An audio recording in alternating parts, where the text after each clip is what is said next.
All right, ladies and gentlemen, welcome back to Houston Rockets Daily, where we post daily Houston Rockets content. If that's something you enjoy and you enjoy this video, be sure to hit that like button, hit that subscribe button.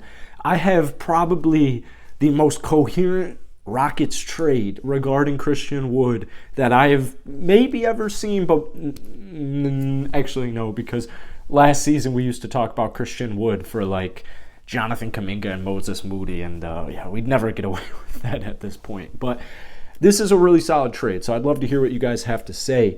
The trade goes as followed. The San Antonio Spurs receive a 2026 second-round pick from the Houston Rockets and Christian Wood. The Houston Rockets receive pick number 9 in this year's draft, and then also Josh Richardson. So Josh Richardson would be entering the last year of his contract. I don't really know if he would have that much of a future with Houston. Good thing is he's just such a valuable player who can kind of do a little bit of everything on the offensive end. He can play defense. He's a solid player. So I don't think unloading Josh Richardson would be that much of an issue. Now, maybe this trade doesn't even interest you. Maybe it doesn't even entice you, because the way I see it is, it would be cool to have 2 top 10 picks, but ideally I would want to bundle 17 and pick number 9 to try and move further up into the draft. The issue with that is this. Pick number 4 is Sacramento, 5 is the Pistons, then you have the Pacers, 7 you have the Trailblazers, 8 you have the Pelicans. Like, every team I just named, some way, somehow, they're at top of the lottery. These are teams that are either making moves or they're just starting, they want to win. They want to get on track.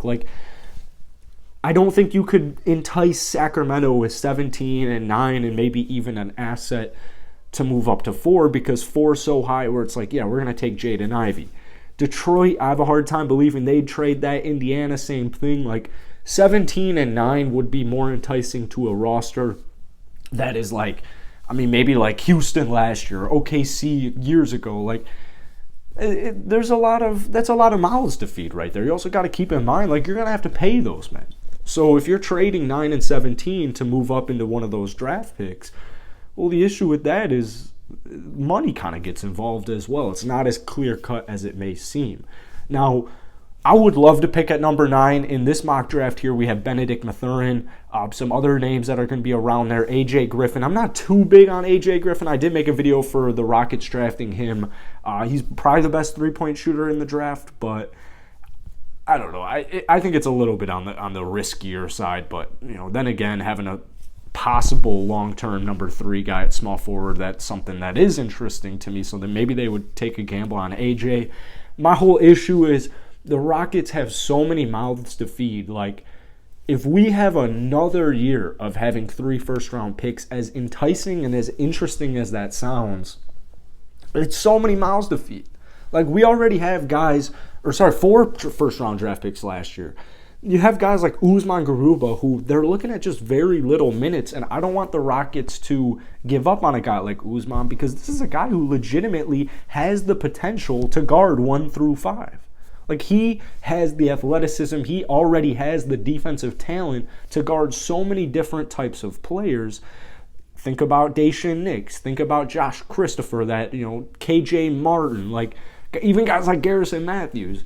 There's a lot of mouths to feed, particularly at that guard position. But having 3 first-round picks, it would be cool. Maybe with 3 you go Paolo. At 9 you go either Dyson Daniels, Benedict, Jeremy Sochan. Maybe you go Jalen Duren. You could even go Johnny Davis, Mark Williams, the list goes on. At 17, maybe you take a big-ass gamble and you go for a cat like Kai Soto. I don't really know. I don't know. But I will say this. I think this is a very interesting offer. Like I said, anytime I hear a Christian Wood trade offer, it's not that great, or it's either just not that realistic. If you look at it from the Spurs side, they're very similar to all those teams I just mentioned, where it's they're ready to get things going. They already have enough first-round picks on their roster. They already have their stars in DeJounte Murray. You still have Jakob Poeltl at this point in time. So bringing on Christian Wood makes a lot of sense to a team like the San Antonio Spurs. But from Houston's standpoint, do you hold off on that trade? Do you try and get number 8 from the Pelicans? Do you try and get number 7 from the Trailblazers? it's just a really interesting scenario. So I would love for you guys to go ahead and comment down below, hit that like button, hit that sub button. But like I said, most important part, go ahead, comment. What would you do with that trade? Would you accept it? Would you decline it? Do you have a better trade in mind? If you were to accept this trade, what would you do from there? It's just, there's like a lot of enticing guys. Like I said, I know we have so many goddamn guards, but a cat like Dyson Daniels is, he's one of those guys, Benedict, like, these are really talented basketball players. Jeremy Sochan, defensively, stud. Like, who knows? So let me know what you guys think down below, and I'll see you guys later.